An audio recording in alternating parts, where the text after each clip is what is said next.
What's up? What's up? What's up? Welcome to the All Around. I'm your gracious host, Dr. Anthony. Please tune in on Mondays at 6 p.m. for your entertainment purposes. We will hit current topics, old topics, and everything else in between. Be there or be square. Deuces, my loves.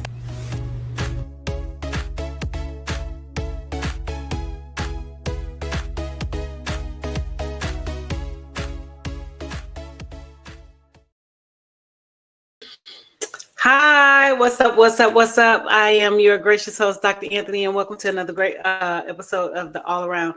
We have some interesting things that we are going to talk about tonight. So, without further ado, let's go ahead and bring out my producer, Mr. Wonderful Mark Lee.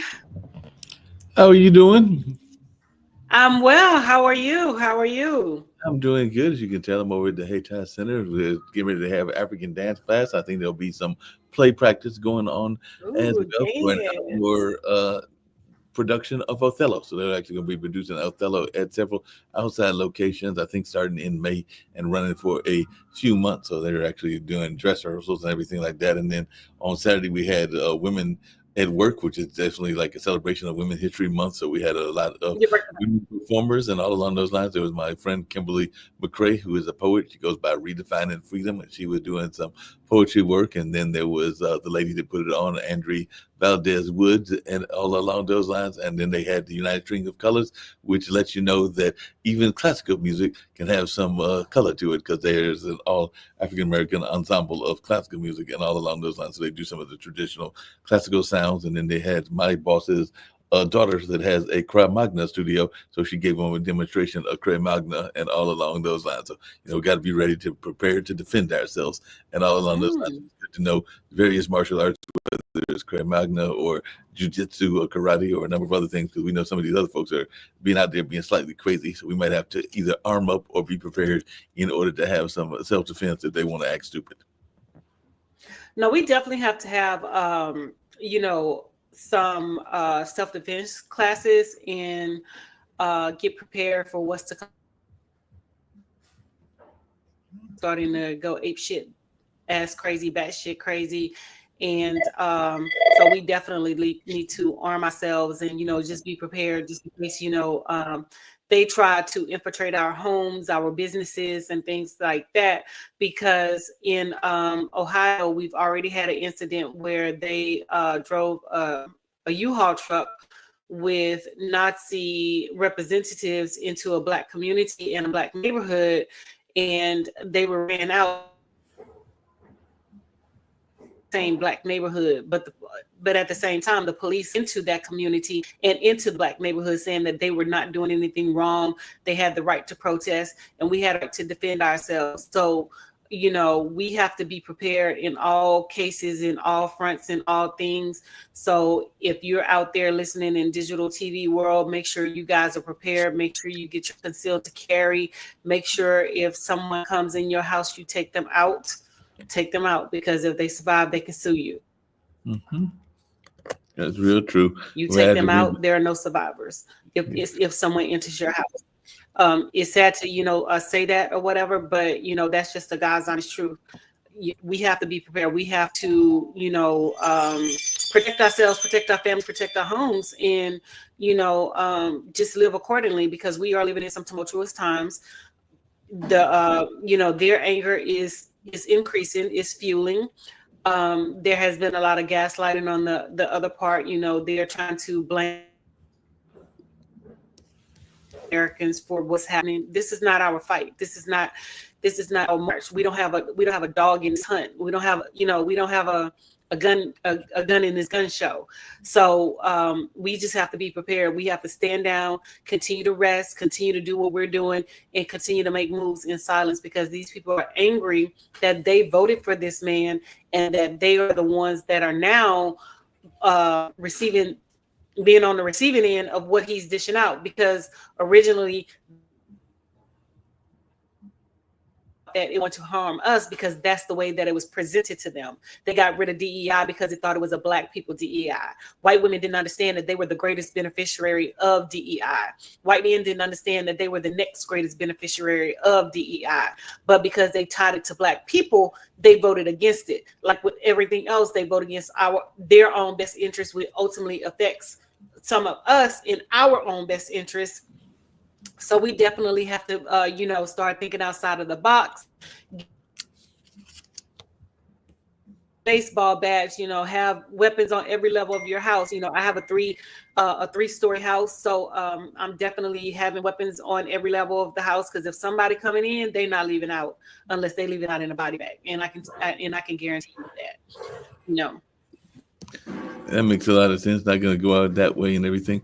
I know that as a general rule, we are both involved in the Democratic Party and have been for a number of years. But there was a Republican and a Black Republican, ironically, that recently passed away of a disease, and she was a young Black Republican. So you broke up. I can't hear you. Can you hear me now? I didn't know if you had any thoughts. Yes, I can. U.S. Representative Mia Love of Utah, a daughter of Haitian immigrants, who apparently was the first Black Republican woman elected to Congress, but she died after a long fight with brain cancer, and she had been receiving some immunotherapy as part of a clinical trial at Duke University's Brain Tumor Center, but it does look like she lost her battle. So I didn't know if you had any thoughts around this notion of cancer and cancer survival, because cancer can be a major... Well, she's a Republican, so I have no sympathy for her. No sympathy for her family. She supports what is happening now. So, normally I would say condolences and, everything out to the family. I have nothing to say towards her family or towards anything that's dealing with her because of her affiliation with the Republican Party and her affiliation with being a Trump supporter and her affiliation with, just believing in that foolishness of what's going on. I mean, because my thing is more up and pointed out that she was a Trump supporter. People don't understand that this is serious. This is where the rubber meets the road. This is where people draw the line. People are telling me, oh, you can't, stop talking to me because of politics. Yes, I can. I don't have to deal with you because of your thought process, because you don't think like me. We're not equally yoked. So therefore, I can choose not to deal with you, and I choose the latter, not to deal with you ever in life. So, yeah, I was gonna say there was another person I think that had been affiliated. You voted for a person who has overturned Roe versus Wade, which means that I cannot no longer go to the medical doctor and say I want to have an abortion. I can no longer do that. Other women can no longer do that. And even if it's, life-threatening, the doctors have to basically beg and plead and prove that it's life-threatening in order for a woman to have an abortion. So you supported that. You supported veterans being cut of their benefits. You supported people with disabilities with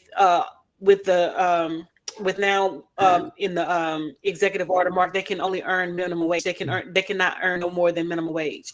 So you supported discriminatory practices. So therefore, I cannot deal with you because I do not believe like that. I do not support those things.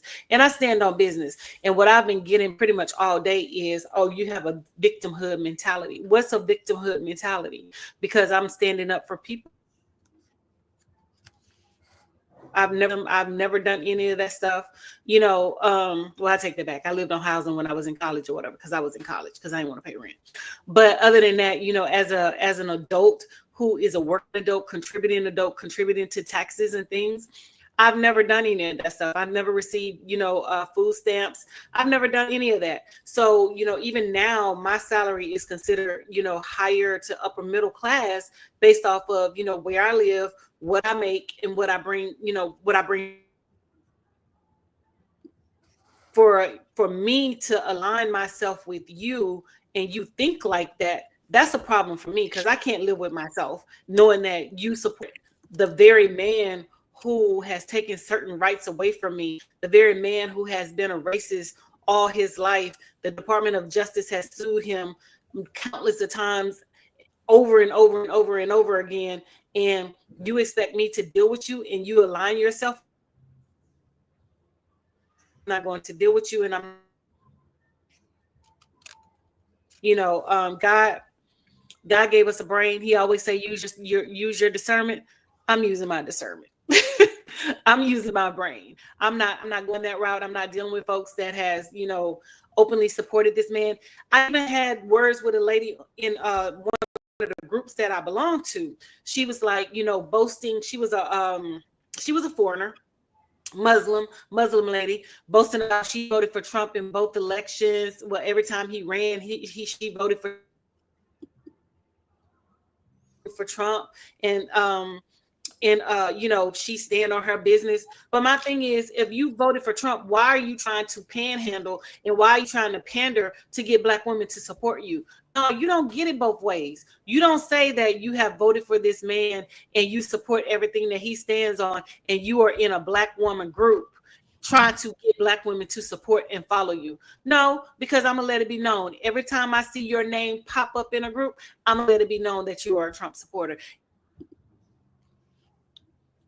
Like, why are you stalking me? Bro, I was already a member of this group when you joined this group. So please understand, any group that I am a member of that you think that you're going to join, and you think that you're going to get Black women to support and vote for you and follow you, I'm going to put it out there that you are a hard down Trump supporter, and you don't believe what the culture believes, and you don't stand with the culture.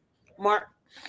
Yep. Well, really quickly, there's another person that I think had some background with the Republican Party as well, but you can correct me if I can't hear you. wrong. Can you hear me now? Yes. Can you hear me now? Well, the Yes. thing I was saying is there was another person that I think had some ties to the Republican Party. I know he had a bunch of sons named George and everything, but did you have any thoughts around the passing of George Foreman? And am I correct in thinking that he used to be a Republican as well? That I couldn't remember. Actually, all of them were Republicans. I mean, I can't even deny the fact that people were Republican back in the day, and he probably died a people go Republican anyway because of the tax breaks and the loopholes that they give to them when they're a part of, that 1%, 2%, 5%, and things like that. I don't really have anything to say towards him. I just know he named all his children George, all his boys George. So all of them were George, this, George, whatever. And he was a boxer and, stuff like that. So I really don't have any commentary towards him. Like I said, it is what it is. Yep, that makes a lot of sense. And Mark, the other thing is, with them saying that, the Democrats has done what the Republicans are doing. I mean, if we look back in history, historically, both parties have screwed over the culture. Both parties have screwed over the Black race. So where we are is we're with the party that best aligns with us in what we believe and where we stand. Yep, when Lincoln's Emancipation Proclamation back in 1863, 1865, most enslaved people who were freed at that time went with the Republican Party. They were the party of Lincoln. But this Republican Party, the GOP, the Grand Old Party, is not the Republican Party of Lincoln. This is the Republican Party of Donald Trump. So anybody who is signing on and aligning with this particular Republican Party, we have problems with you. Mm-hmm. So yes, I do have a problem with. Yeah, speaking of problems and all along those lines, there was a major fire in California.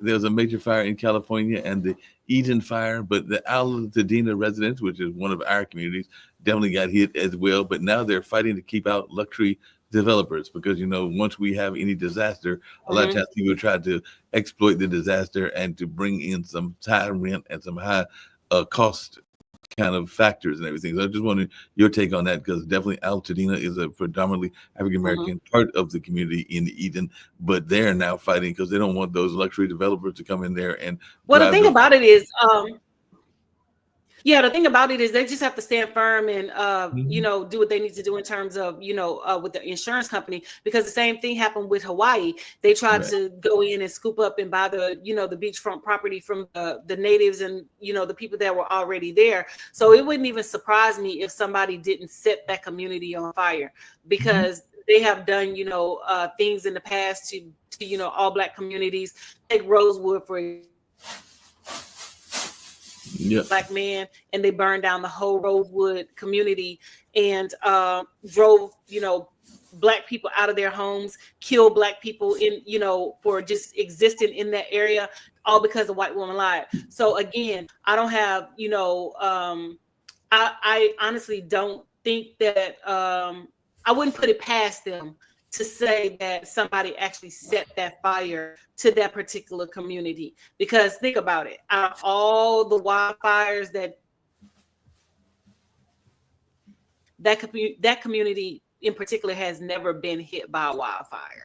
You know, so I wouldn't be surprised if they come back days, months, weeks later, years, and say that it was the fire was set by someone trying to target that community and trying to get that property.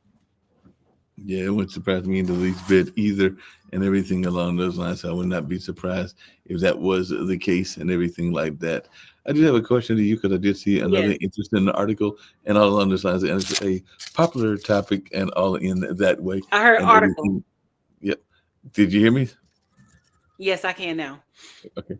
I just got a question because there's an article that came out recently. It came out like in a weekend. So it's something that we've known for a while, but it's wanted your take on it. But there's a report that came out on NBC News that found that synthetic hair marketed to Black women are containing carcinogens and lead in it and everything. So we do know that sometimes the Asians and other people that are promoting this stuff are not caring about our health and everything. So I just wanted your take on that particular report because they're saying that ingredients that can cause cancer were found. Well, we in already tea. know that they don't care about. Yep. Yeah, so we already know that these particular subgroup of people do not care about, you know, Black people and their health in the Black community. They're there for one reason only, and that is to make money, and that is to drive that price in those products up in the Black community. We already know that. But what I say to the Black community who are going in and supporting these businesses, go and shop. Not-owned businesses doesn't sell synthetic hair and things like that, but you'll get a better product from a Black-owned business and someone who would actually funnel the money back into the Black community, because we're not getting that money from them funneled back into the Black community. They were just talking about that today on the radio, where these foreigners are given, you know, money to open businesses in the Black community, but Black people are not given money to open businesses in the Black community. The ones who have hair care stores, beauty supply marts and things like that, they're giving money to, you know, support their businesses. They rarely hire outside of their family. Their family works in the business, so they're keeping all that money, and they're making they said like a $375,000 to $450,000 profit off of people in the Black community. So it's no surprise there. So my thing too also is, if you're going to research what these products have in them and the damages that it can cause. I mean, I do wear tracks. I have tracks in my hair along with my hair, but I do not wear synthetic hair. I get real human hair. It costs more, but I don't have the problems that the other people who are having, who has purchased, you know, plastic synthetic hair with the lead and, you know, all of that stuff. Because Black women there are a lot of TikToks out there that are actually discussing these things. Yeah. Speaking of things that people not to purchase this, not purchase that, look for this product and look for that product. So we are attacking that notion that you brought up. Yeah, and speaking of things that people are attacking, there's something that they are acting like it's new to the African American community, or like it's being rebirthed in the African American community. But I have known of line dancing being going on for a while. But there's some articles I've been reading saying country line dancing is making a comeback in the Black communities. How are you making a comeback? First of all, it wasn't. Yeah, let me just. Country line dancing in the Black community. We line dance. We didn't country line dance. So that's where, you know, the distinction need to be drawn. And the line is split down two. No, y'all still have country line dancing. What you do is, if you take boots on the ground, where them fans at, they have already taken that and watered it down to a version of our dance to fit their needs. So no, it's not a country line dancing is coming back. We have always done line dancing, and it wasn't country. It was nothing country about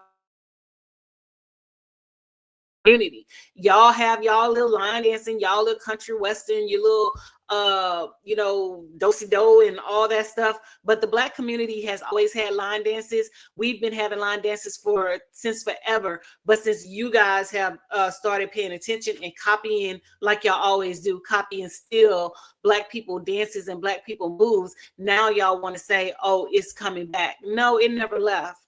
It has always been in the Black community. We have been doing the electric slide. So please understand, the electric slide was out before we were even born. And I'm 50 now, so I know that when I was a child, I was doing the electric slide. My mom did the electric slide. Grandparents did the electric slide. So we've been having line dancing and we've been doing this stuff, but because y'all are, jumping on the bandwagon and trying to copy and emulate our dances, now they're saying that, line dances, country western line dances are the country western line dance. Please stand. Our line dances are a little bit more sophisticated because we've already seen the TikTok videos where y'all threw the mayonnaise in and y'all can't hold a beat, and y'all trying to do the line dance and y'all had to drop it down a couple of notches. So we've already seen that. So no, our line dances were not a part of the country western, has never been a part of the country western. We made it our own. We made it black country, not white country, because there is a difference. Yeah, no, it never left Mark. It has always been a part of our community. It has always been a part of Black people culture. Like I said, what's the one iconic dance that I just mentioned? The electric slide. They play the electric slide everywhere. The electric slide. That's very iconic. Is a couple of the cha-chas and all along those lines. Well, the cha-cha I wouldn't consider cha-cha iconic, because the simple fact is childhood. We grew up on the electric slide. Our parents grew up on the electric slide. Their parents grew up on the electric slide. The cha-cha became popular in the late 90s. So it is not an iconic dance like the electric slide. There are multi versions of the electric slide. There are multi versions of that song, the electric slide. There's multi versions of the dance, the electric slide. So that is the iconic signature dance for the Black community that sparked the line dancing. So with these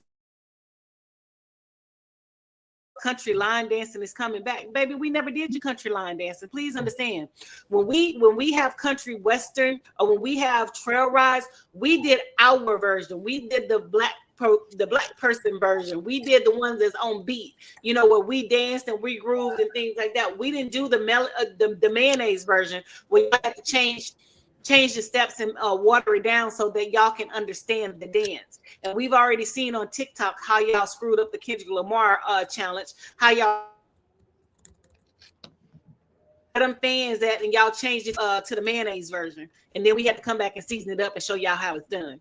Yes. Well, speaking of which, there's an event that's going to show that the impact of the African American country culture on country music. It's called the Biscos and Banjos Festival. It'll be taking place here in Durham on April 25th through the 27th. So Rihanna Giddens, who is one of the members of the Carolina Chocolate Drops, as well as Reese Palmer, who is an African American sister that's been into country music for a while, they will be part of this festival. It'll definitely be a celebration of country music and folk music, but it'll also celebrate our role in it. I think Taj Mahal might be involved, and their legendary Ingramettes and a number of others will be here as well. And we've got an event on Mother's Day that involves a form of music that is near and dear to your area. So in the Mother's Day weekend, well, actually before Mother's Day, I think like 2 weeks before, on the 10th of May in Raleigh, there'll be a concert featuring Trouble Funk, Belladonna, as well as a band that celebrates the music of the legendary Frankie Beverly, who passed away last year and everything. So I just want to take that of the celebration of go-go. So definitely there'll be a celebration of go-go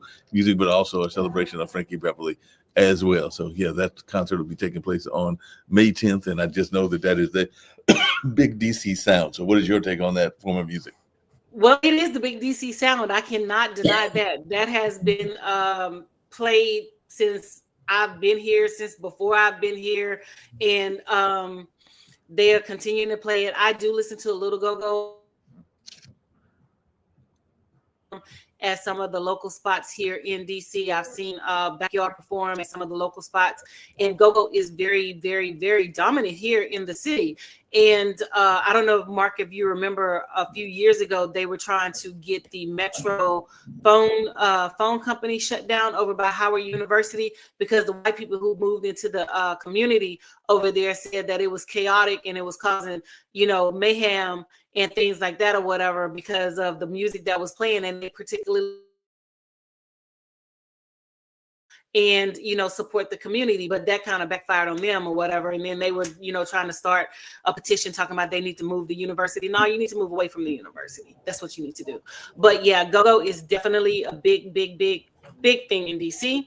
So yes, but I thought when you were saying that it was particularly germane to me, I thought excuse me, I apologize. I thought that you were talking about Zydeco. Jermaine to me from Louisiana, not Jermaine to me from.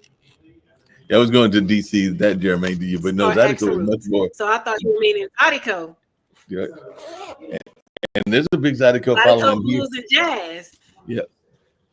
And there's a big Zydeco following here as well. There's even a Zydeco society here in the Triangle. So yeah, Zydeco has a tremendous following here in this area and everything like that. I did have a question about you about the programs to get Black college enrollment up, because I know that you're in the education space, and apparently there have been a couple of stories where they're trying to initiate the programs to maybe try to get our enrollment up, because we do know that the enrollments have been coming down and everything. So definitely it says that enrollment and retention rates are down for Black men at our historically Black colleges and universities, but there is efforts that are out there and they've been launched to try to reverse this downward trend. There have even been some people connected to North Carolina A&T. So what can we do to reverse this downward trend of retention, particularly for our African-American men, even at our own schools?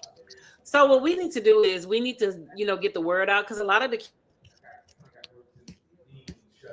to say, but these children, I know in this area, a lot of them, if they did not have a parent that attended an HBCU or somebody who attended and graduated from HBCU, they're not exposed to that particular information. And depending on where they're at school, the counselors may not expose them to that, information. So if they do not have a counselor who is Black in particular, they probably will not get that exposure. So my thing is to reach out to the schools to see if you can go to their college days and, to the class sponsors to start incorporating that information in their rollout to the students. I know when I was a senior class sponsor, I purposely put out information that yielded to HBCU scholarships. I get a lot of emails from the sororities and the fraternities about events that they're hosting for the children. So I put that out there along with our counselors at the school that I'm affiliated with.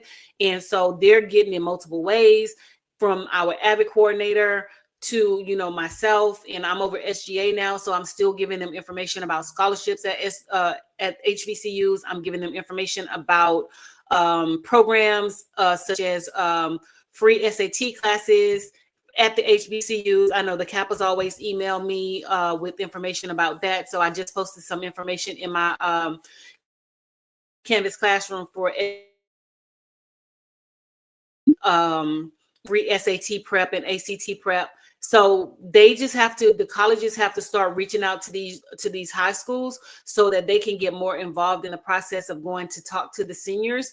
Because I know the PWIs are pretty good about, sending out information, sending out paraphernalia, sending out mailers to the seniors. So our HBCUs need to step it up a notch and build a relationship with someone who's at the school, so they have that makes a lot of sense. With helping the students with their selection process with the college that they determine that they want to go to. And Yeah. also a lot of the children are looking at colleges based off of how much money that they're going to be offered. So a lot of the enrollment may be down because the children are just receiving more money from other universities. So we need to work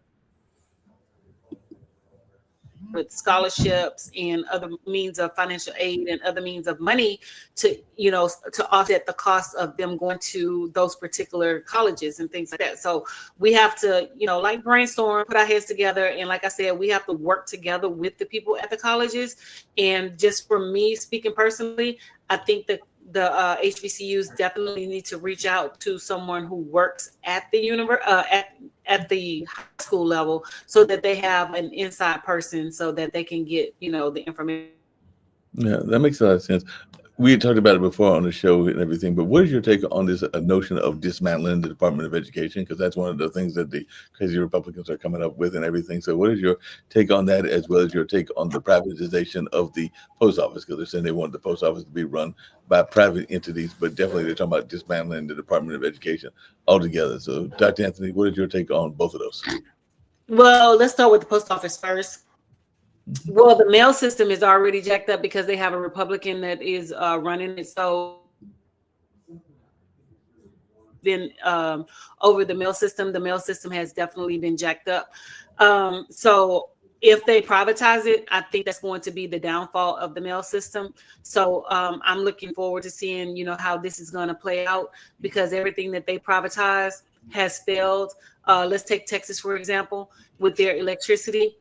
Their electricity is privatized. They're not on the national grid. So when they receive those exorbitant amount of electric bills, and when their lights go off and talking about, anything, President Biden is not doing anything, they can't do anything. Blame your governor, because he privatized your electricity. That's why your electric bills cannot be controlled. And that's why the federal government has no say, because your governor, who's in that wheelchair right now, who is voting against DEI, who actually, benefits from DEI programs because he's in a wheelchair and they put ramps outside so he can go up or whatever. He was the main one that privatized that. So I think it's going to be a downfall for the mail system if it goes into the private entities of these white Republicans. Now, as far as the Department of Education is concerned, that's a whole different beast. So the Department of Education is an oversight entity. So basically what it does is it monitors what goes on at the state level with the schools, and it holds the state level accountable. So when, for example, your child is a special needs child, and your child has certain services that has to be delivered to them every day, every week, every month, every year, as long as they are in the public ed. So what the Department of Ed does is it makes sure that your child 504 plan or IEP plan is implemented and is holding everybody at the state level accountable. So we've already seen what happens at the state level. There's none, to a certain degree. We've already seen what happens at the state level when it comes to funding. All of the funding is funneled to the white school districts with the white children and in the upper epsilon, and the black kids in the lower kids in the low socioeconomic status receive low funding. So we've already seen that is pretty much like the Robin Hood tax. So what's going to actually happen is a lot of oversight, because the states wasn't handling it in the first place. So that's why the Department of Ed was created. So it's going to affect Title I schools, and a Title I school is poor and reduced free lunch. They call it farm. So it's going to affect that. It's going to affect the programs. It's also going to affect Title IX. It's going to affect a lot of programs that these schools were receiving funding for. So the states, once it goes in the hands of the states, where that money goes. So again, a lot of the schools that are in poor economics, areas will receive less funding, and all of the other kids will receive, the correct funding. Because I want to say DC receives around $23,000 per pupil. That means $23,000 per child. And I was talking about this with a friend of mine. So that $23,000, if they decide that they want to go to a private school or a public, dollars goes with that child to the public charter school. But the problem is when that child is kicked out of that public charter school or that private school, the money does not come back to public education. They keep the money. So they keep the child there long enough to acquire the money. And then once the money is, acquired, they'll kick the child out based off of their rules, their policies, and their procedures, saying that the child broke the rules, the policies, and procedures. And this is a residual cycle that we see consistently in public ed. So it's not that we cannot not educate them, but we're using a reduced budget now because the money that was allocated to them went to the first school that they decided that they wanted to go to. And when they were put out of that particular school, then they come back over into public ed. So the only thing is, it's going to create a lot of chaos. To me, it's going to create a lot of chaos. But when these folks when these white folks realize that these children that they had with their uncles, their brothers, and their grandfathers, and their daddies and all that, who had special needs, autism and all that is hereditary, that they're not going to be receiving those checks and they're not going to be receiving those services, it'll go back. It'll revert back to, we have an oversight of the Department of Ed and things like that, because it's about him trying to stifle Black people, because he thinks that, with him getting rid of the Department of Ed is going to hurt us. But we, as Black women, are the most educated group in the nation. So what we will do is, and we will make sure our children are educated and take it to the next level. And not only that, we have parents that are able to homeschool and teach their child, without any assistance. So I don't feel, that the Black community will suffer. Some will suffer in the rural areas where, the oversight has been omitted from the Department of Ed. But as far as, in other areas, I don't think it's going to be as bad. But again, when they realize that this got it to them and their children, especially the free and reduced lunch program where, the kids are eating for free, because some schools are 100% in Title I, and all of their children eat for free because they just can't pay for the food. So once they realize that these benefits and these services are no longer going to be, and that their children are not receiving these services, I think the uproar is going to come, and we will go back to having the Department of Ed. Yep, that makes a lot of sense. We got some good news. They tried to get rid of the Department of Education. Yes, and people got to understand, this is a calculated move. They don't want you to go to college. They don't want you to have higher education. And I tell people this all the time. And the reason that they don't want people to go to college is because they want a dumb workforce. So with the dumb workforce and people who have no skills and who has no education, they can pay you less. And we've already seen it with, people with disabilities, where people who have disabilities cannot earn over minimum wage. So they are strategically trying to calculate and put it out there where they want a dumb society and a dumb nation, because they know that without education and without knowledge, that they basically control the base like they did. Because a lot of the propaganda that was put out there was fear-mongering about Black people. And who do you fear-monger with? Poor white trash of white that feel like that they're better than Black people, not understanding that their situation is actually worse than Black people, but because they were convinced that they are better than the culture, that they're going to vote against their own best interest because they think it is harming us. Like they voted against DEI and other policies and things like that, because they tied it to Black people. They likened it to us, so they voted against it. Universal health care, they didn't want Black people purposely trying to kill us off.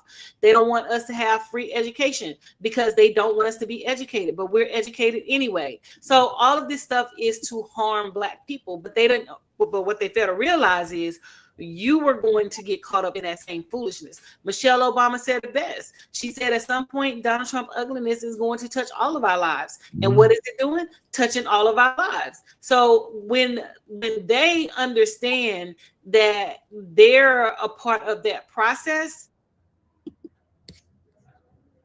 revert back. We can take, what's happening with Tesla. Tesla has lost $900 billion since Elon Musk started dibbling and dabbling into politics. So my thing to them is, what did they think was going to happen? You over here, so-called claiming that you are a part of Doge, the government and things like that. You're taking people jobs. You're hurting people's livelihoods. What did you think was going to happen? Trump is over there supporting and giving brand deals at the White House, saying, telling people hard. What you fail to realize is your base cannot buy eggs. Right. So how are they going to buy a Tesla? Let's just be real. Let's just call a spade, Mark. They're talking about, egg prices. They're talking about gas prices. They're talking about the high rate of food. They're talking about all this stuff. So how is it that they can't afford this, but you want them to go out and buy $100,000 car? Yeah, that doesn't make any sense. It's not there. So this makes sense. So again, people not understanding how important education is, how important reading is, how important knowing the laws, how important knowing that your vote matters, your vote counts. But they don't understand that because, again, like I said, they have convinced the poorest of the poor that they are better than Black people. So they will always support voting against their own best interest because they think that it's going to harm Black people. Yeah. Well, on a different note, and everything, but I know one note. Can you hear me now? Yes. I said on a different note, and this is a note that I think you'll be interested in and everything. There are certain ailments, certain diseases that impact our society more than other societies. But apparently, a New York University Long Island man is the first person in New York history to be cured of sickle cell anemia. So this 21-year-old went through gene therapy treatment, and it looks like he has been cured. So this could be a major development in terms of that ailment for society, because definitely it is something that impacts our society. They said it impacts over 100,000 people in the U.S., and it is an inherited blood condition that affects the shape of the red blood cell and all along those lines. But they did say that this therapy does look like it's working. So who knows, we may have actually found a cure to something that can actually be beneficial to many people, because I know that there's been efforts to work on sickle cell for a while and all along those lines. But they did say that this is a major development, and this young man has said that he hasn't seen any side effects as of yet and everything. But I just wanted your take on this notion of a possible cure for sickle cell based on this young man's history. And of course, he's still working on and doing other things to help himself in his road to recovery. But it does look like this treatment is working. Well, the treatment hasn't been an issue because they have said that they have cured people of sickle cell before this case in New York. But the issue is this sitting president has cut the funding for medical research instead. And when you have an idiot in office who doesn't understand the benefits of researching for medical practices and how it benefits the society as a whole, you have budget cuts like he has done. He has cut John Hopkins' budget, all these research hospital budgets. He has cut all those budgets pretty much almost down to nothing. And so that is going to affect the medical community for years to come. Not only that, even with the vaccines on people every year, every day, all the time. And what was eradicated that's coming back? Measles. Yep. Polio. Remember we had a polio scare not long ago. So all of that stuff plays. It attributes to us in how we live and how we function.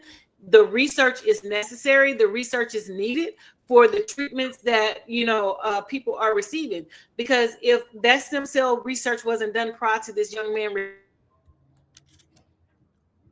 known that, he could have possibly been cured based off of stem cell research. But, a lot of people don't want to get the stem cells because they're saying that it's a live organism, but they harvest the stem cells from, deceased, well, not really deceased organism, but deceased material that can no longer be, used and things. So, when you have people in office that clearly do not understand the necessity behind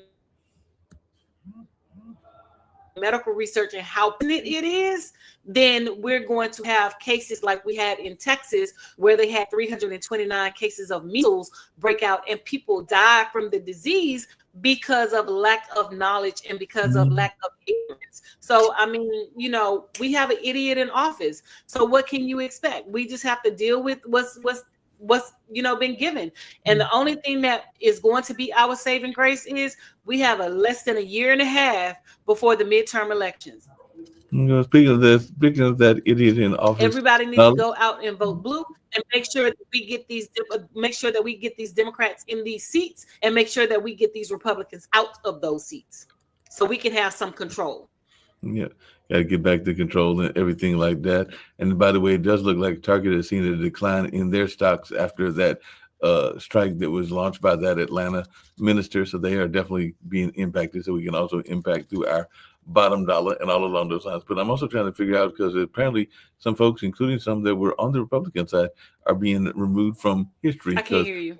I said apparently some of the things that were even on the Republican side are being removed from history. I know that I heard recently that they had taken out some references to Medgar Evers, but they'd also taken out references to Colin Powell in the Arlington National Cemetery and some of the other places. So it also seems like they're trying to strip us of our own history and everything by not even allowing historical icons to have their own moment in the sun. So I just wanted your take on this. That they're definitely same out of Florida. DeSantis was saying that Black history could not be taught, AP Black history could not be taught, and things like that. That's exactly what they're trying to do. Because the problem is, Mark, remember, we're only like 40, 50 years into Black people actually being able to do what we do now. So a lot of the problem is they don't want their mamas and their daddies and their grandparents pictures to be recognized in those history books when we teach our history, because it's 60, 70 years in. How old is Ruby Bridges? And she's still alive.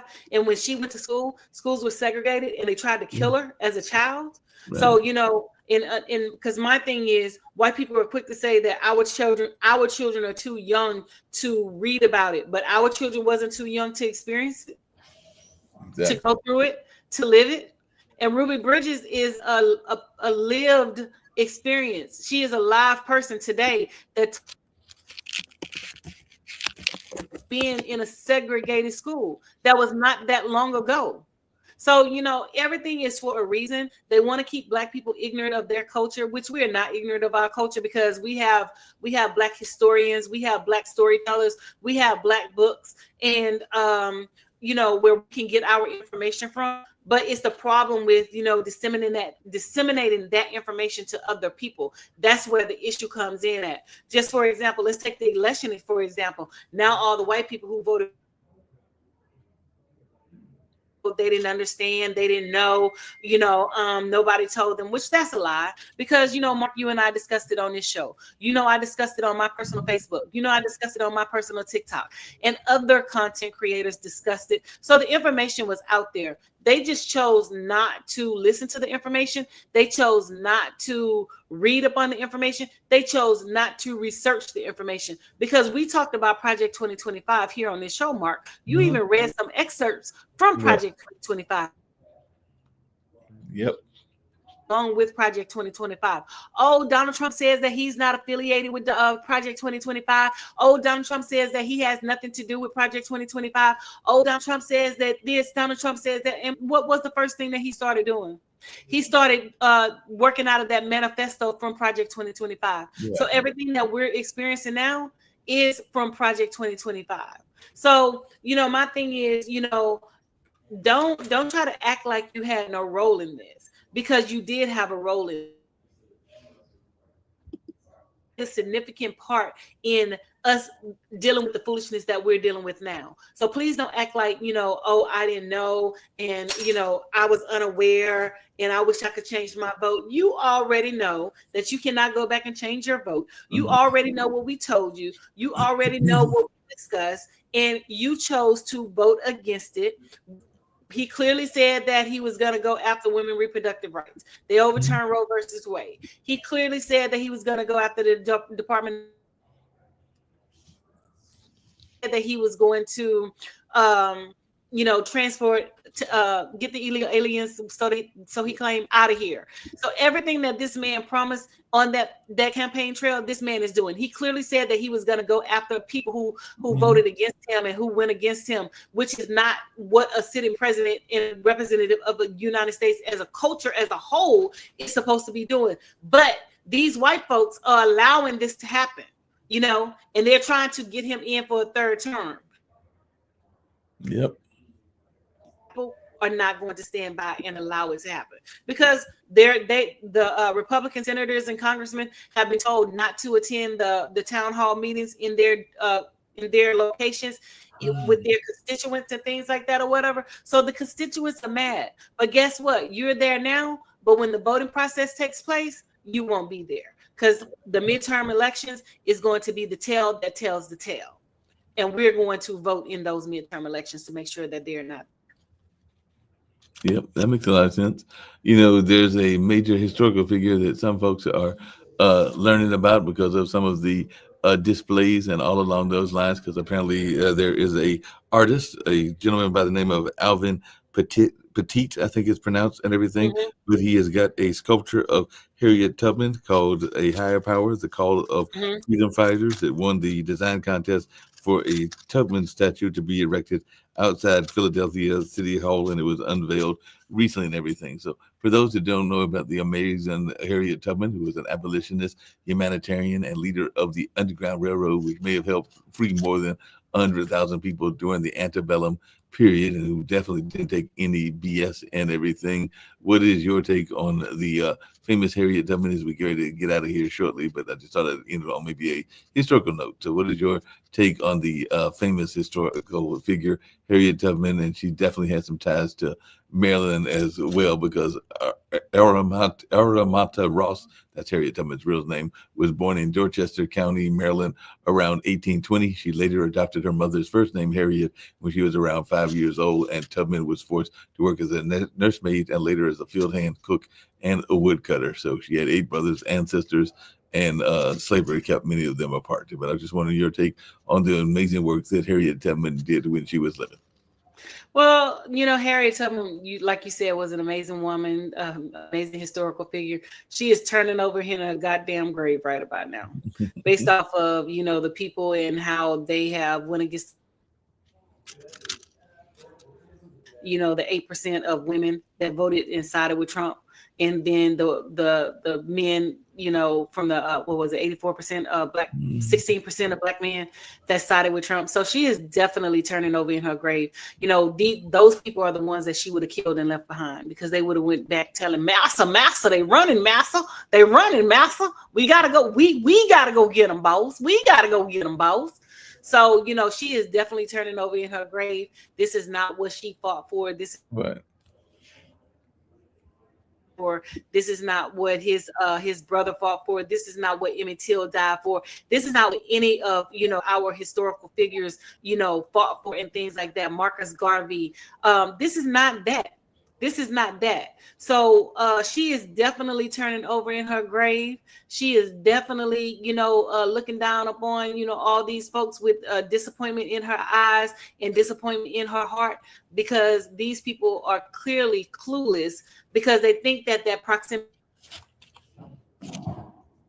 greatness, and the proximity of whiteness does not mean greatness. Look at how how when we were thriving and surviving in a black-owned community, how we thrived and how we were better off before the immigration process came along. Because he has already implemented segregation at the federal level. But honestly, Mark, I don't think this segregation thing is going to go as they plan. I don't think it's going to work like they think it's going to work, because we don't give a rat's ass about being segregated. Go ahead and post those white only signs so that. Yep. Because y'all haven't learned from Target, Walmart, and Tesla. Y'all haven't learned yet that the black dollar is a mighty powerful black dollar. So yes, Harriet Tubman would definitely be disappointed with the 8% and the 16% of Negroes who are pandering to white people and who are doing what they're doing to try to keep that close proximity to them, thinking that it's going to benefit them in the long run. Yeah, she would definitely be disappointed in that. And, one of the things we have on one of these walls here is that back in the day, you literally could get a mattress made by a African-American man and all along those lines. So you didn't actually have to go to Serta or whatever some of the other mattress companies are. You didn't even have to go to My Pillow, which is run by a Republican conservative and everything. You could actually go to somebody in our community that was actually able to make those things, including the mattress, including the bricks, because Fitzgerald had a whole style of bricks that was well known, and is having a Fitzgerald brick or a house made with Fitzgerald bricks was considered a elite activity and everything. But that was an African American brick mason from right here in the Carolinas, if I remember correctly. It might have been in Virginia as well, but definitely was here. So, but I just love that quote because I think it was W.E.B. Du Bois that talks about that you could literally go to a hospital that was black owned and go to pass away and have your body taken care of by a funeral home that was black owned, but you could also during your life even lay in a mattress that was black owned, made by a black man, and you could also even have some suits made by a brother or sister as well. So a lot of that we are missing in this day and time. Yes. So, I thank you for your insight, Mark. And with the parting words, I want to tell people to continue to keep your foot on Elon Musk's neck, continue to keep your foot on Target, continue to keep your foot on Walmart. And I'm not talking about places where, you only have a Walmart and you only have a Target. I'm talking about metropolitan areas like DC, Dallas, Houston, Baltimore, where we have options. Yep. On businesses. Make sure you seek out black owned farmers. Make sure you seek out everything that you need from black owned. And if you haven't downloaded the Spaces app, please go ahead and download the Spaces app. The Now is there. Shop the Hood. You can it's shoptheneighborhood.com. And all of this has black owned businesses, black owned banks, from everything that you can think of. And a lot of them have, online services that you can order from: toilet paper, tissue, washing powder, toothpaste. Everything that you can think of is need them, have to support them. We can support our own, but continue to keep your foot on their necks. They are feeling the pressure. Let's continue to weaponize these black dollars, and let's continue to do what we do. And you know what? And with that being said, make sure you click like and share. And the clock on the wall says that's all. And we will see you guys on the following Monday. Sounds good. We'll see them next Monday with another exciting conversation. But right now, like Dr. Anthony said, it's time to get on out of here. So we got to get on out of here with that same video that got us on in here. Deuces, my loves.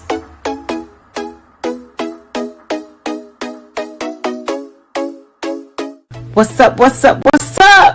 Welcome to the All Around. I'm your gracious host, Dr. Anthony. Please tune in on Mondays at 6 p.m. for your entertainment purposes.